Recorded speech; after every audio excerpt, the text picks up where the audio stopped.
Vous parliez tout à l'heure de l'association Lambda. Alors qu'est-ce qui distingue un adhérent, un initié à un cercle par exemple philosophique? Un cercle de... Un cercle philosophique. Qu'est-ce qui distingue un initié à un cercle philosophique? Ça, justement, tout ce que je viens d'expliquer, il y a plein d'associations humanitaires ou autres qui sont tout à fait respectables. Ça n'empêche pas que ça n'est pas la maçonnerie. Donc la maçonnerie, elle se distingue justement par l'initiation, donner la possibilité à chacun ou à chacune de se développer en essayant de rendre le monde meilleur. Mais ça, bon, c'est tout un programme. On fait ce qu'on peut là. Mais déjà se rendre meilleur soi-même, c'est pas mal déjà quand on y arrive. Oui. Et je pense toujours au petit colibri. Hein. Quand on dit ça, il y en a beaucoup qui adoptent un sourire un peu ironique. Quelle prétention! Non, moi je pense pas que c'est une prétention, parce que sinon, qu'est-ce qu'on fait là?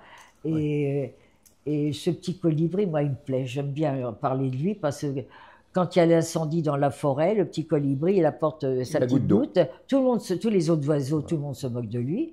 Et il leur dit, vous pouvez vous moquer, mais qu'est-ce que vous attendez pour en faire autant? À plusieurs, on pourrait effectivement éteindre l'incendie. Il a fait sa part. Donc, je pense que c'est ça la différence de la maçonnerie d'autres associations tout à fait respectables, mais qui ont leur but, qui n'est pas forcément celui non plus de la maçonnerie. Ouais. Moi, je reste sur la maçonnerie vraiment initiatique, ce qui n'empêche pas les actions, attention, à l'extérieur et autres, hein, mais je pense que si c'est le premier but de la maçonnerie, qui n'est pas celui d'autres associations. Tout à fait. Qui n'empêche pas d'être dans plusieurs en même temps. Hein. Voilà. Très bien, très bien.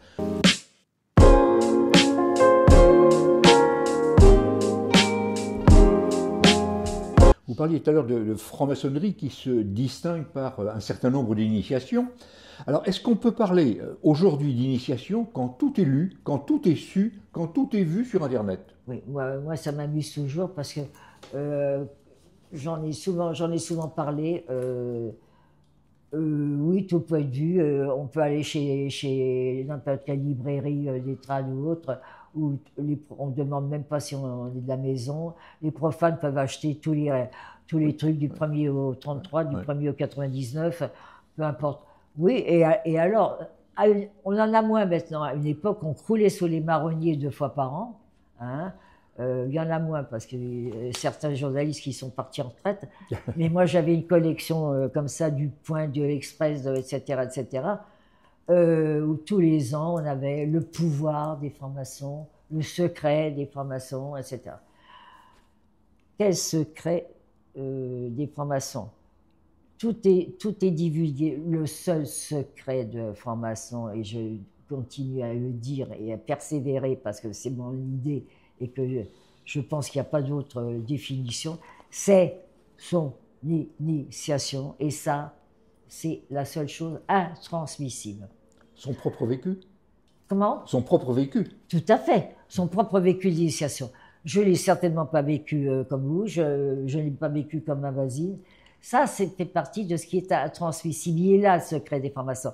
Ça agaçait prodigieusement les dictateurs quand la maçonnerie a été interdite en Europe centrale, et que c'est après la chute du mur qu'on a pu reprendre la maçonnerie. Je parle de l'Europe centrale en particulier, mais c'est vrai sur d'autres continents, parce que ils ont l'impression que c'est un contre-pouvoir, qu'on va, voilà. Ça a toujours été comme ça. Et ben non, c'est pas tout à fait ça. C'est pas tout à fait ça non plus. Donc c'est ce fameux secret, c'est son vécu, oui, effectivement.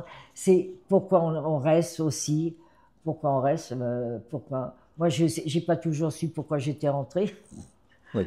D'ailleurs, on l'entend. Quête de sens, oui. Mais je sais pourquoi je suis restée, voilà, même si effectivement ça n'a pas toujours été un long fleuve tranquille, hein, et que j'ai eu mes périodes de doute, et oui, et pourquoi pas. Douter, ça permet de progresser. Exactement, exactement. Alors...